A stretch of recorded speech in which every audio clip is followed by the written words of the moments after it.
Hello, my friend. Today I want to take you through a tool you can use to reclaim your power when you are having a very emotional experience at work.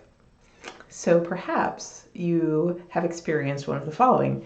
You are in a meeting and having a reaction to something someone is saying that you are not allowed to express. And by allowed, I mean you feel it would not be in service to your team member or your client to let them experience your internal experience. So maybe they're crossing a boundary and didn't realize you needed to set a boundary and now you're feeling mad about it. Or maybe someone is challenging you in your leadership and you're starting to doubt the validity of your own ideas, and all of this shame is coming up or this imposter complex is coming up, but it's not useful to kind of lead with that. You want to continue the conversation and then make a different decision depending on what kind of feedback you get, or carry on. Speaking of feedback, maybe you are receiving some uncomfortable negative feedback from a client, or you are having to deliver some negative feedback to a team member or a consultant, or you're needing to share something that just doesn't feel good. And by the way, this doesn't always happen exclusively in conversation. Sometimes we just have a very busy day or week or month or year, and then it's sort of everything comes to a head, and then there's one situation where the straw breaks the camel's back and you are just in tears.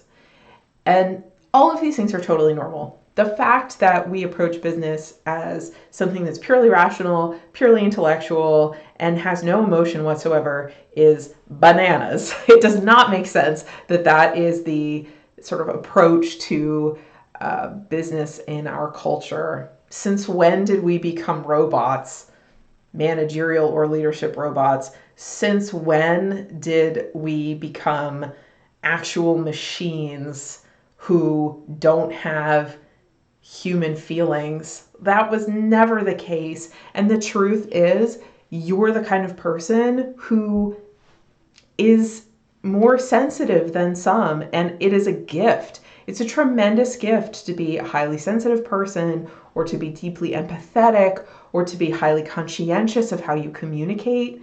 These things allow you to deliver your services and your gifts, and to serve the organization, to serve your company, to run the business, to serve your clients and your employees, and to care for people in a way that is profound and meaningful and very healing to the world. Okay, so what you bring is good. I do not want you to think that you need to toughen up or have a stiff upper lip or like become something you're not just to succeed in business. That was never true.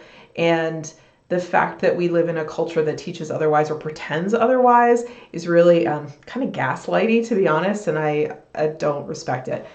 Treasure your emotional intelligence. Treasure the fact that you are sensitive and have feelings, but also tend to those feelings and tend to your sensitivity. We can't steamroll this stuff. So here is the tool I want to give you for when you are dealing with these emotional situations, and then you have a minute to just decompress, but you're all like, you're like in the emotions of it, right? Of course you are, because you're human and you're allowed.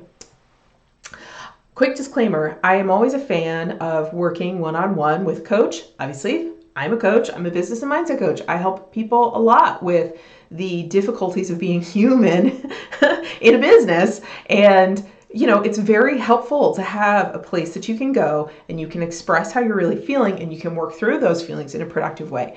And I'm also a fan of therapy. If you feel like therapy, if you're dealing with some deep, heavy, chronic stuff that feels like it has its roots in historical trauma, or you just have a sense that you need that historical healing, as opposed to like, okay, let's Let's work with what's here and then let's look to the future, because that's more what coaching is about. If you need more of a therapeutic approach or you need both, get them.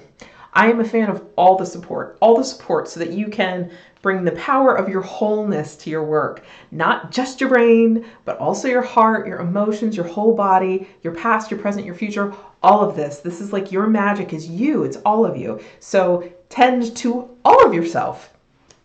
But if you don't have a coaching session scheduled, or you don't have a coach on call, or you are not planning to see a therapist in the immediate 5 minutes that you have after a meeting, here is what I want you to do. Use POWER. And here's what I mean by power. I mean the acronym POWER. POWER. I'm going to take you through what this means, and if you like, I will link to the transcription of this so that you can also see the actual acronym written out, and that may support you in remembering this, because this truly is a tool that you can like pull out of the notes on your notes app or write down in a notebook that you keep on your desk to take you through what to do when you're having an emotional experience. Typically, when we're high in emotion, we are not thinking with our prefrontal cortex that's so comfortable being in control. In fact, sometimes we go straight into fight, flight, freeze mode, or fawn, right? These are multiple reactions that are totally natural and normal, but they hijack our higher thinking. It's like you can't think logically when your brainstem is telling you to panic. And when that's the case, it's really useful to have something else written down that you can go to be like, what's that tool? What's that tool? And you just reach for it. And I have a whole suite of tools, believe me, that I use, that I share with my clients. But this is one I just want you to reach for now, to play with and see how it supports you. So let me take you through the letters. P.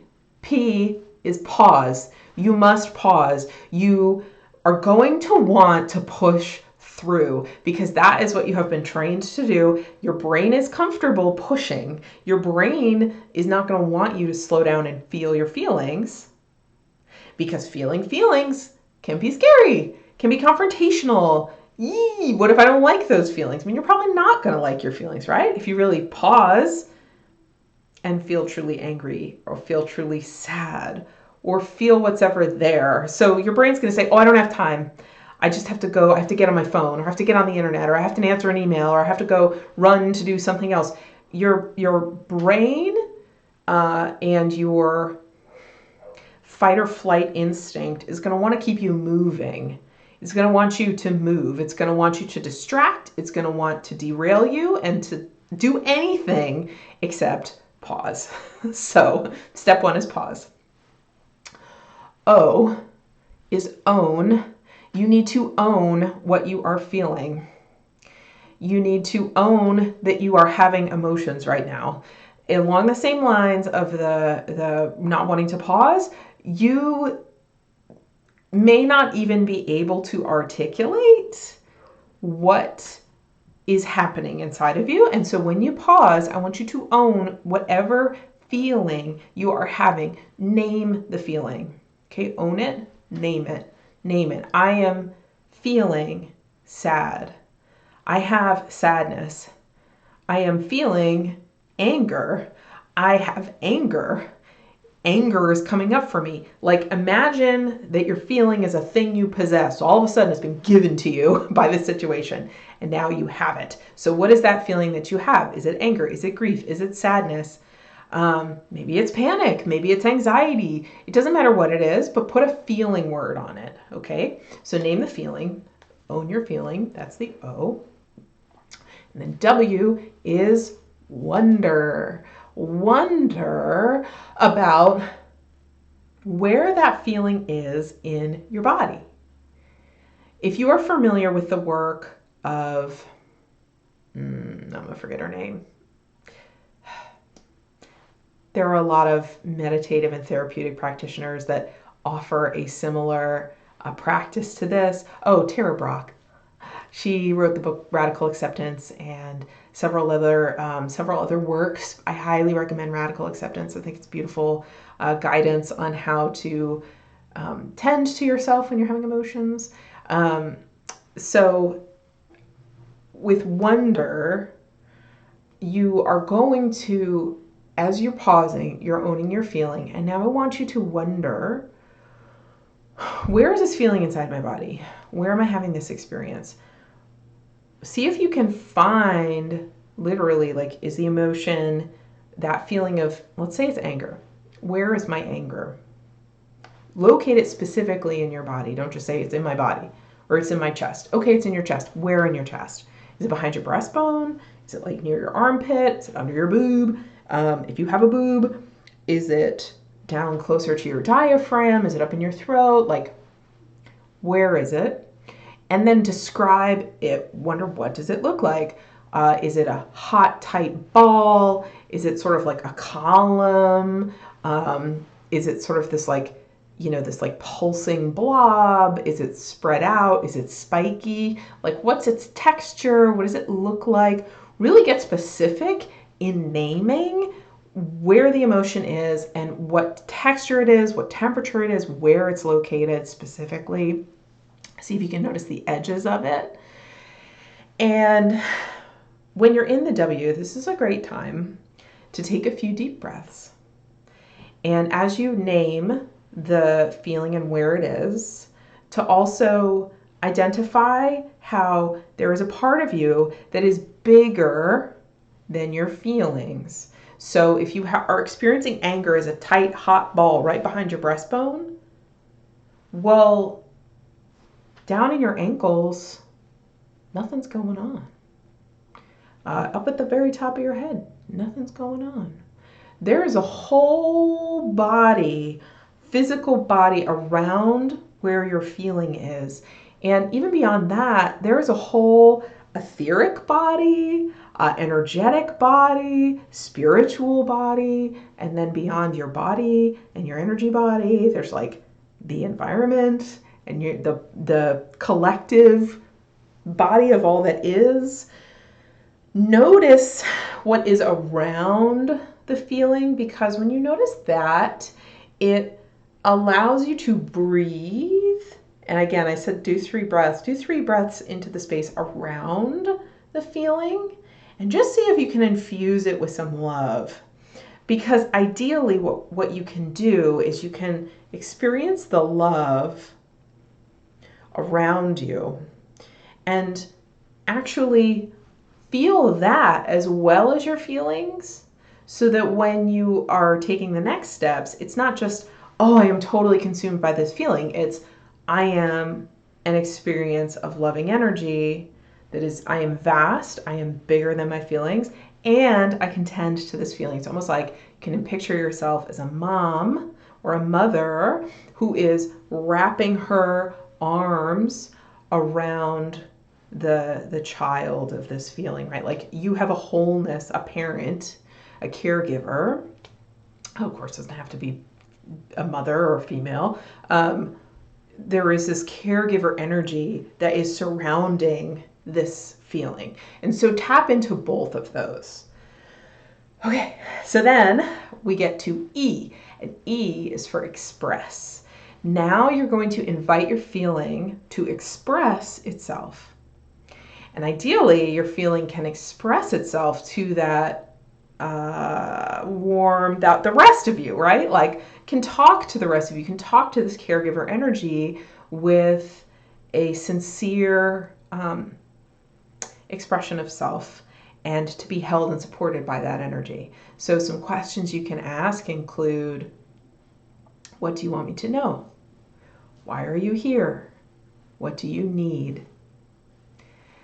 Ask those questions with curiosity. If it helps, you can write it down. You can write the answers down in a journal, but just listen. Listen to the feeling. Tune into the feeling. Whatever first thing pops up for you is the right answer. There is no wrong answer. You can hear everything from, I need a nap, to I need to tell that person to go F themselves, to I need you to stand up for me, to I need ice cream. I feel like I've heard all of these from my own feelings. And so this isn't about like There's no right or wrong. This is just about getting in communication with your feelings, because your feelings have really powerful messages. And so ask what your feeling needs and ask what message they want to share with you. What can you do for them? And so that's when you let them express. Really listen. Listen as if you were listening to a child that was asking for something that it needs, or as if you were talking to a friend who was having a hard day and just telling you what they needed. You would listen and you would respect that answer. And so that's E. And finally, that brings us to R. And R is to respond and release. And so here's what you do. Once your feeling has expressed itself to you, you respond. You respond like you would to a friend who is having a hard day. You respond like you would to a child that needed your support. You can make a promise or a commitment to your feeling. We will go get ice cream once this day is over. I will come back and visit you tomorrow if that's what you need. I will take good care of us and you can relax now. Whatever feels like an appropriate response from that loving energy, you get to be both. So you let the feeling express itself and then you respond to that feeling. And then finally, you release the feeling, but you release it in a really loving way. And so actually, I want to invite you to take both your hands. I always like to rub my hands together because that creates some warmth. To create some warmth in your hands, and then actually put them over your heart. Or if your feeling is down in your belly, you can put them over your belly. If your feeling's up in your head, you can put your hands on your head. Wherever feels good to you, because this is meant to be a loving, supportive gesture. You can even give yourself a hug.